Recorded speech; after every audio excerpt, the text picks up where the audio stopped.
Taekwondo தேசிய போட்டியில் 3 வெண்கல பதக்கம் வெற்றி பெற்ற வீரர்கள் புதுச்சேரி டேக்வாண்டோ விளையாட்டு சங்கத்தின் நிறுவன தலைவர் மாஸ்டர் ஸ்டாலின் தலைமையில் முதல்வர் ரங்கசாமி மற்றும் விளையாட்டுத்துறை அமைச்சர் ஆகியோரை சந்தித்து வாழ்த்து பெற்றனர்.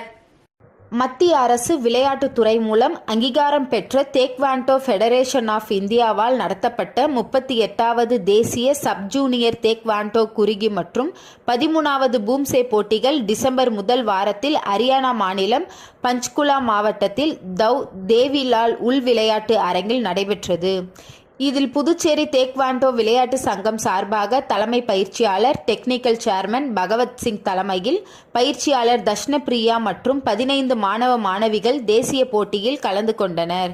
இதில் பூம்சே பிரிவில் துரோணா டேக்வாண்டோ அகாடமியின் விளையாட்டு வீரர் விவேகானந்தா பள்ளி மாணவன் வருண் பார்த்திபன், ஸ்டடி இன்டர்நேஷனல் பள்ளி மாணவன் தீபக் குமார், அரங்கசாமி நாயக்கர் அரசு பள்ளி மாணவன் ஷாம் பிரசாந்த் ஆகியோர் தலா 3 வெண்கல பதக்கம் என்ற முறையில் 3 வெண்கல பதக்கங்களை வென்று நம் புதுவை மாநிலத்திற்கு பெருமை சேர்த்துள்ளனர்.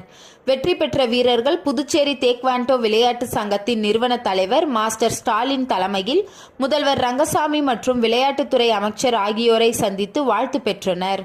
உடன் பொதுச் செயலாளர் மஞ்சுநாதன், பொருளாளர் அரவிந்த், அமைப்பு செயலாளர் நந்தகுமார், சிலம்பரசன்